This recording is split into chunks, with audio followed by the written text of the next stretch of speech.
Hi అండి, welcome to my channel. ఈరోజు మన ఛానల్లో మీరు చూడబోతున్న వీడియో మ్యాక్రోనీ పాస్తా అండి. చాలా ఈజీగా చేసుకోవచ్చు.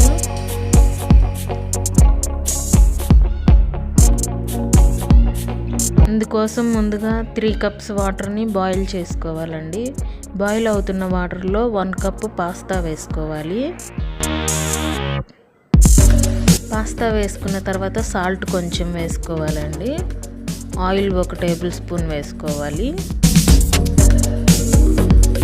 ఆయిల్ వేసుకుంటే అతుక్కోకుండా విడివిడిగా ఉంటుంది.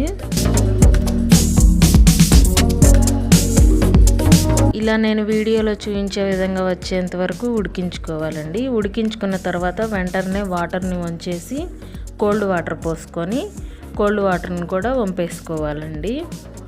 ఇప్పుడు ప్యాన్ పెట్టుకొని 3 టేబుల్ స్పూన్స్ ఆయిల్ వేసుకోవాలండి. ఆయిల్ హీట్ ఎక్కిన తర్వాత కట్ చేసుకున్న ఆనియన్ 1 వేసుకోవాలి.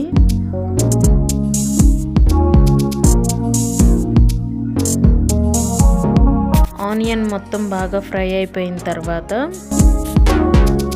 అల్లం చిన్నులపాయ పేస్ట్ 1 టేబుల్ స్పూన్ వేసుకోవాలండి.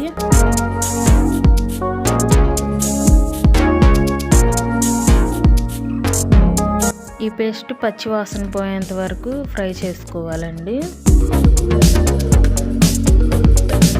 పచ్చివాసన పోయిన తర్వాత గరం మసాలా 1 టీ స్పూన్,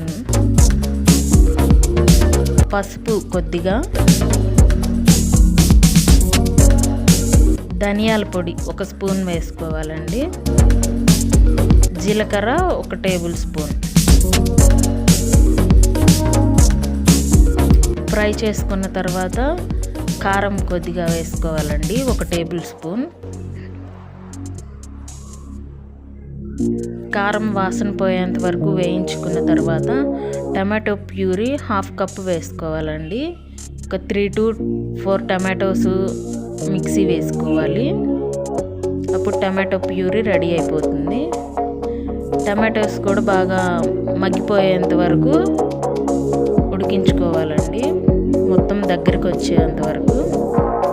మొత్తం దగ్గరికి వచ్చిన తర్వాత ఇంతకు ముందు మనం రెడీ చేసుకొని పెట్టుకున్న పాస్తాని వేసుకోవాలండి.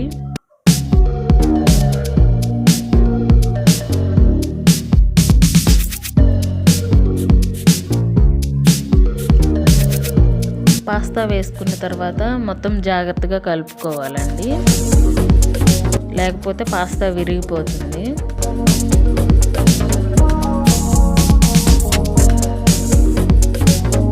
మొత్తం ఇలా బాగా కలిసిపోయేంత వరకు కలుపుకున్న తర్వాత నేను కొంచెం సాల్ట్ వేసుకుంటున్నానండి.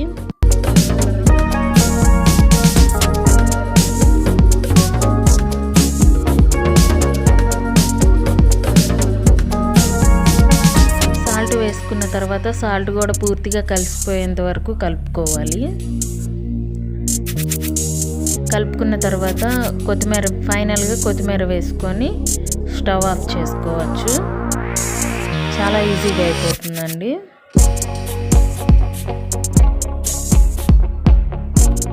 ఫైనల్గా సర్వింగ్ ప్లేట్లోకి తీసుకొని కొత్తిమీరతో కానీ చీజ్తో కానీ సర్వ్ చేసుకోవచ్చు.